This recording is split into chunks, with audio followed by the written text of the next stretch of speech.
ఈ రోజు వీడియోలో నేను మీకు పరశురాముడి బ్యాక్గ్రౌండ్ స్టోరీని ఎక్స్ప్లెయిన్ చేస్తాను. సో ఎవరు ఈ వీడియోని స్కిప్ చేయకుండా చివరి వరకు చూడండి. మాతో ఉండి మమ్మల్ని నడిపిస్తున్న శ్రీకృష్ణని మేము ఎప్పటికీ మర్చిపోము. హాయ్ హలో నమస్తే, this is Shivadattu. Welcome to our Swayam Kalpanalu YouTube channel.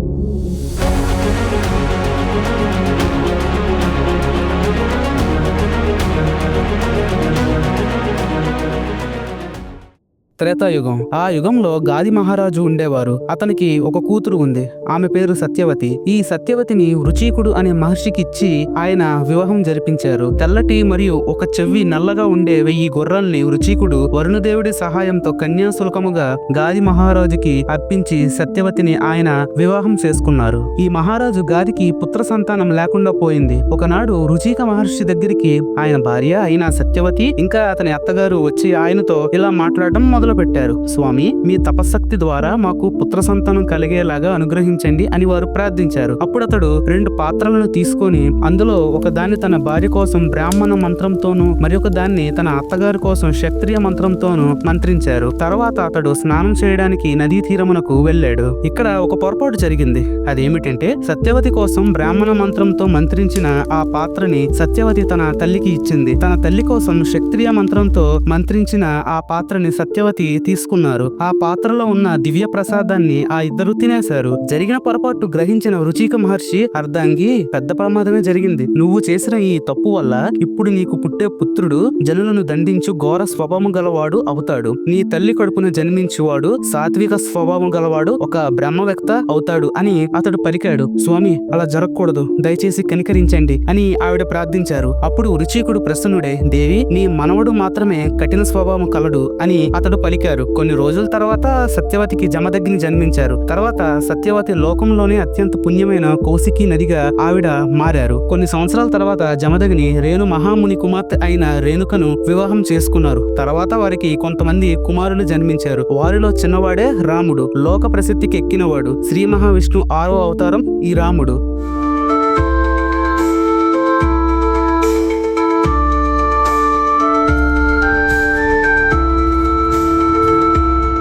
ఆ రోజుల్లో కార్తవీర్యార్జునుడు అనే ఒక మహారాజు ఉండేవాడు. అతడు హైహయ వంశంలో జన్మించాడు. అలాగే ప్రముఖుడు. ఈ కార్తవీర్యార్జునుడు దత్తాత్రేయుడి అనుగ్రహాన్ని పొందినవాడు. ఇతనికి 1000 చేతులు దత్తాత్రేయుడు వరంగా ఇచ్చాడు. అది మాత్రమే కాదు, ఇతను తెలివి, బుద్ధి, తేజస్సు, పరాక్రమం సంపాదించినవాడు. ఒకరోజు ఈ కార్తవీర్యార్జునుడు తన రాణులతో కలిసి నర్మదా నదిలో జలముతో ఆడుకుంటున్నాడు. అప్పుడు ఆ మహారాజు తన 1000 చేతులను ఉపయోగించి ఆ నదిలో ఉన్న నీటిని వెళ్ళనివ్వకుండా ఆపేశాడు. ప్రవాహం ఎక్కువ కావడం వల్ల ఆ నీరు వెనక్కి వెళ్లాల్సి వచ్చింది. ఆ సమయంలో ఆ సమీపమున ఒక శిబిరాన్ని రావణాసురుడు నిర్మించుకొని శివపూజ చేసుకుంటున్నాడు. కార్తవీర్యార్జునుడు నిరోధించిన నది జల ప్రవాహము వెనక్కి వచ్చి రావణాసురుడు నిర్మించుకున్న శిబిరము మునిగిపోయింది. ఈ పని ఎవరు చేశారో తెలుసుకున్న రావణాసురుడు కార్తవీర్యార్జునుడి మీదకి యుద్ధానికి వెళ్ళాడు. తన మీదకి యుద్ధానికి వస్తున్న ఆ రావణాసురుడిని తక్షణమే ఒక కోతిని పట్టుకున్నట్లుగా పట్టుకొని బంధించి తనతో పాటు తన మాహిష్మతి నగరానికి తీసుకొని వెళ్లిపోయాడు ఈ కార్తవీర్యార్జునుడు. తర్వాత రావణాసురుని మందలించి పులస్త్యుని ఆజ్ఞ మేరకు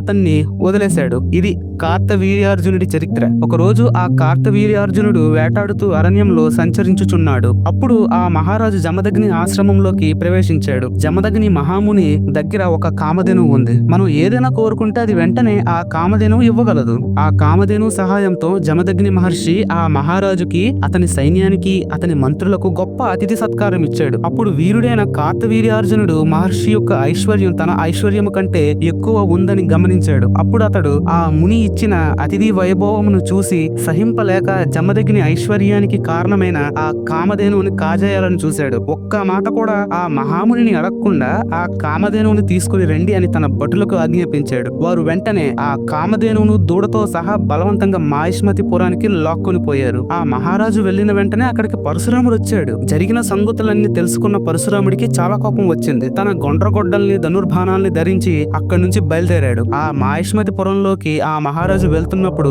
ఆవేశంగా చేతిలో ధనుర్బాణాల్ని గండ్రగొడ్డల్ని ధరించి వస్తున్న భార్గవరాముణ్ణి ఆ కార్తవీర్యార్జునుడు చూశాడు. అప్పుడు ఆ మహారాజు పరశురాముణ్ణి చంపడానికి కత్తుల్ని ధనుర్బాణాల్ని గదల్ని ధరించిన 17 అక్షోహిణుల సైన్యాన్ని పరశురాముడి మీదకి పంపాడు. అప్పుడు ఆ సైన్యానికి ఇంకా మహాశక్తి సంపన్నుడైన పరశురాముడికి మధ్య ఒక భయంకరమైన యుద్ధం జరిగింది. పరశురాముడు ఒక్కడే తన దగ్గరున్న ధనుర్బాణాలతో గండ్రగొడ్డలతో అక్కడున్న సైనికులందరినీ కొన్ని నిమిషాల్లోనే ఊచకోత కోసేశాడు.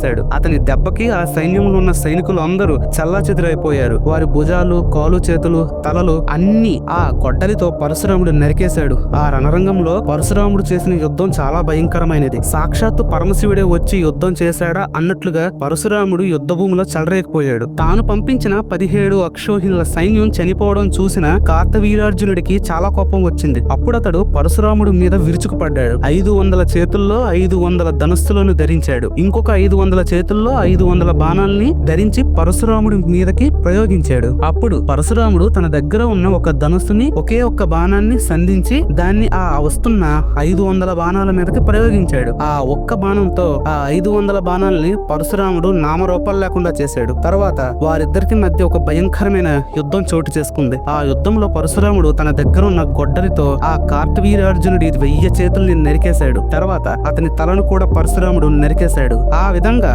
పరశురాముడు కార్తవీర్యార్జునుడిని చంపేశాడు. అప్పుడు ఆ కామధేనువును ఇంకా ఆ దూడను తీసుకొని తన తండ్రి దగ్గరికి వెళ్లి జరిగిన విషయాలు అన్ని పూర్తిగా వివరించారు. అదంతా విని పరశురాముడు తండ్రి పరశురాముడితో ఇలా అన్నారు: అయ్యో పరశురామా, నువ్వు ఎంతటి పని చేశావు, ఇది చాలా పెద్ద అపరాధము. గంగా నది తీరానికి వెళ్లి నువ్వు చేసిన పాపాలని కడుక్కో అని ఆయన చెప్పారు. పరశురాముడు తన తండ్రి మాటలను విని 1 సంవత్సర కాలం తీర్థయాత్రలను చేసి ఆశ్రమానికి తిరిగి వెళ్లారు. అయితే ఒక రోజు రేణుకాదేవి నీటిని తీసుకొని రావడానికి గంగా నదికి వచ్చారు. అప్పుడు అక్కడ చిత్రరథుడు అనే గంధర్వుడు అప్సరసలతో కలిసి జలక్రీడ ఆడుతుండగా ఆమె చూసింది. ఆమె మనస్సు ఆ గంధర్వుడి మీదకి ఆకర్షితం అయ్యింది. ఆ దృశ్యాన్ని చూస్తూ ఆవిడ చాలాసేపు అక్కడే ఉండిపోయారు. ఈ విషయాన్ని తెలుసుకున్న జమదగ్ని మహర్షికి చెప్పలేనంత కోపం వచ్చింది. ఆవిడ ఆశ్రమానికి వచ్చిన తర్వాత జమదగ్ని మహర్షి తన కుమారుల్ని పిలిచి ఈ పాపాత్మురాల్ని చంపేయండి అని పలికారు. కానీ వారు తల్లి కావడం వల్ల అందుకు నిరాకరించారు. అప్పుడు ఆ మహర్షి తన చిన్న కుమారుడైన పరశురాముని పిలిచి, మీ తల్లి ఇంకా మీ సోదరులు నా ఆజ్ఞను ఉల్లంఘించారు, వాళ్ళని చంపేయని ఆజ్ఞాపించారు. ఆయన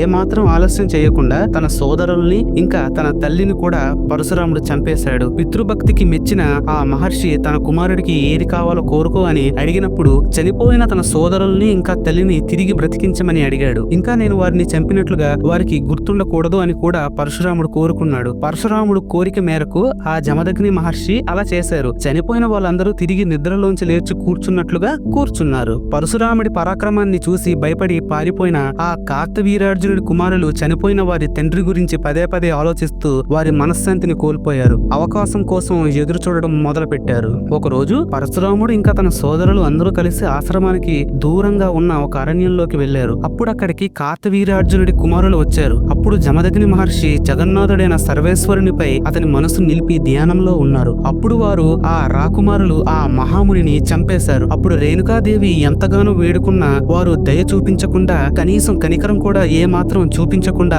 ఆ మహాముని శిరస్సును ఖండించి వారితో తీసుకుని వెళ్లిపోయారు. చనిపోయిన తన భర్త శరీరాన్ని చూస్తూ రేణుకాదేవి గుండెలు బాదుకుంటూ చాలా గట్టిగా, నాయనా రామ, రక్షించు, దయచేసి తొందరగా ఇక్కడికి రా అని భీకరంగా అరవడం మొదలు పెట్టారు. ఆర్తనాదాలు వినిన పరశురాముడు వెంటనే ఆశ్రమానికి చేరుకున్నాడు. తన సోదరులతో కలిసి తన తండ్రిని ఆ స్థితిలో చూసి పరశురాముడు చెప్పలేనంతగా బాధపడ్డాడు. తన తండ్రిని చూస్తూ ఎంతగానో ఏడుస్తూ చాలా బాధపడ్డాడు. తర్వాత ఆ బాధ కోపంగా మారింది. అప్పుడు పరశురాముడు తన తండ్రి శరీరాన్ని తన సోదరుల రక్షణలో ఉంచి స్వయంగా పరశురాముడు ఒక్కడే క్షత్రియ వంశాల మీదకి యుద్ధానికి వెళ్ళాడు. తర్వాత పరశురాముడు మాహిష్మతి నగరంలోకి ప్రవేశించాడు. బ్రాహ్మణ హత్యకు పాల్పడిన ఆ రాకుమారులందరినీ తన గొండ్రగొడ్డలతో ఊచకొత్త కోసేశాడు. వారి శిరస్సులను నరికి నగర మధ్యలో ఉంచాడు. వారి శరీరంలోంచి వస్తున్న రక్తం ఏరులై పారుతోంది. ఆ భయానక దృశ్యాన్ని చూసి బ్రాహ్మణ ద్రోహుల గుండెల్లో దడ మొదలయ్యింది. మేము చాలా గొప్పవాళ్ళం, మమ్మల్ని ఎవరూ ఎదిరించలేరు, మాకు ఎదురు లేదు, మాకు తిరుగులేదు అనే ఆలోచనలో ఉన్న దుష్టరాజుల్ని చంపేయాలి అని పరశురాముడు అక్కడ నిర్ణయం తీసుకున్నాడు. ఆ నిర్ణయం 21 సార్లు భూమండలం అంతా తిరిగేలా చేసింది. ఆ నిర్ణయం వల్ల దుష్టులైన రాజులు పరశురాముడి చేతిలో చనిపోయారు. అప్పుడు ఆ స్వామి కురుక్షేత్రంలో 5 చెరువులు తవ్వి ఆ చెరువుల్లో తాను చంపిన రాజుల రక్తాన్ని పోసి పితృదేవతలకు తర్పణాలు అర్పించాడు. ఇది పరశురాముడి యొక్క బ్యాక్గ్రౌండ్ స్టోరీ. మీకు ఈ వీడియో బాగా నచ్చిందని నేను భావిస్తున్నాను. ఈ వీడియో మీకు నచ్చితే లైక్ చేయండి, షేర్ చేయండి, మా ఛానల్ ని సబ్స్క్రైబ్ చేసుకోవడం మాత్రం మర్చిపోకండి. Thanks for watching. ఇంకొక విషయం, పరశురాముడు ఇంకా బ్రతికే ఉన్నాడు. నేను దశావతారాల మీద చాలా వీడియోస్ చేయాలనుకుంటున్నాను. So I need your support. మీరు సపోర్ట్ ఇస్తేనే కదా నేను ఏదైనా చేయగలను. సో దయచేసి మాకు సపోర్ట్ ఇవ్వండి. Thank you everyone. Take care. By by.